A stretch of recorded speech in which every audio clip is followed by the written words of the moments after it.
Hi everyone, I wanted to relay a bit of a conversation I had with my son today doing his home learning.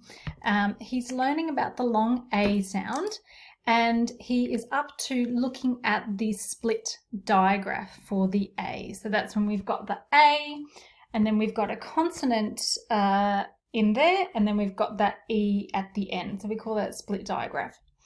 So he was asked to brainstorm words that had this spelling pattern and the A with the A sound, right? So cognitively, this is a little bit tricky because now we're asking them not just to brainstorm orally, so not just think of words that have the long A sound regardless of the spelling pattern. We're actually asking them to connect the sound with the spelling, which is quite a cognitive leap when they haven't mastered that spelling yet. Now, he's actually quite a strong speller and he does know this spelling pattern quite well, but he was kind of stumped. Maybe he was overthinking it. So he said, well, I don't know what to do. So I said, okay, I'll give you a starting point. So I said, well, remember when we write this spelling pattern, we have A followed by a consonant. So we might have A, D or A, K, right? So I said to him, this is the way we're going to think. And I wrote this on our whiteboard. Long A, so you're going to say A plus, we'll start with the K sound. So all you have to do is put a sound at the beginning of this over here. So we have A, K. Let's put something at the beginning. And he straight away said cake. And I said, excellent. So you write the word cake. And he wrote it down correctly. Okay. So he wrote, oh, I should probably write that a little bit neater, cake. And then he went, what else? And I said, right. So I drew the lines up. I said, you wrote k, a, k. And you spelt it like that, which was correct.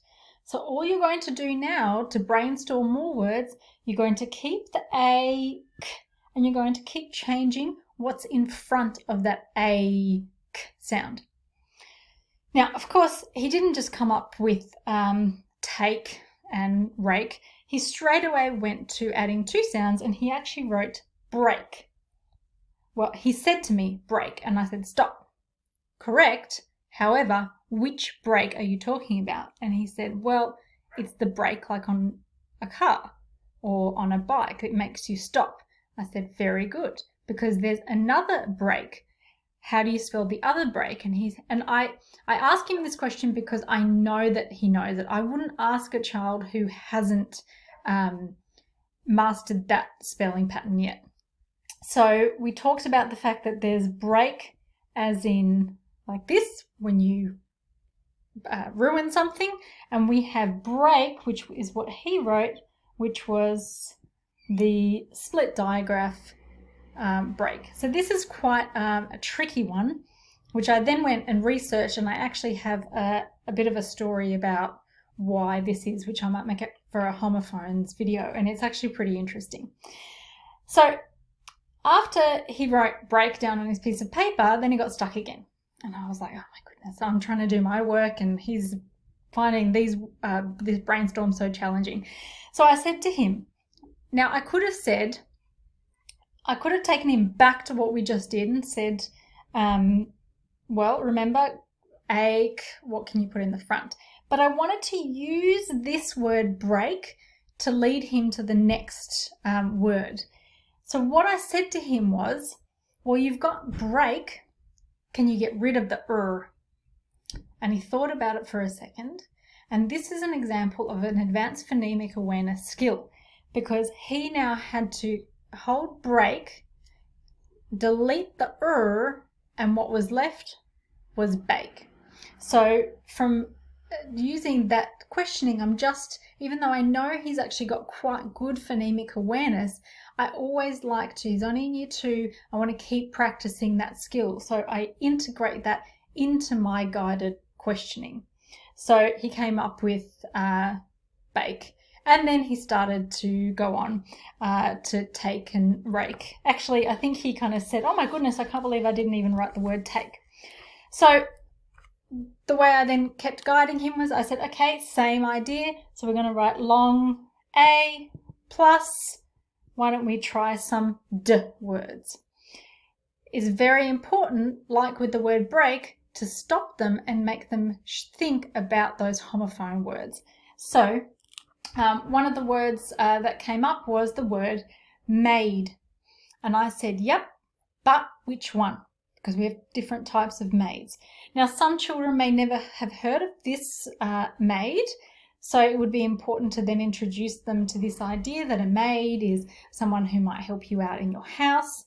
And then you need to think about, well, how are we going to remember which one is which? And what we don't want to do is encourage children to just try and rote learn or try and kind of burn this image that this is the one maid and this is the other.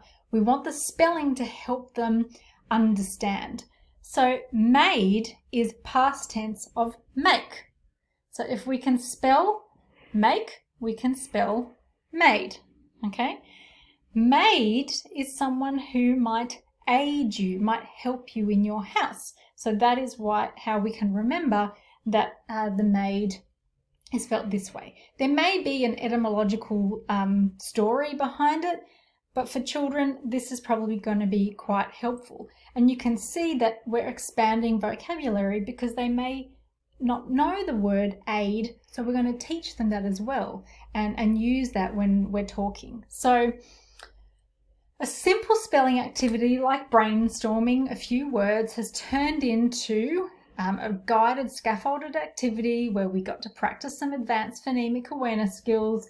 We got to think about some homophones, expand some vocabulary, and really pay attention to meaning and sound, which the great thing is English is a morphophonemic language, so we have to always think about meaning and sound for it to make sense. So I hope that helped you gain a little bit of insight how you can start talking differently about words with children.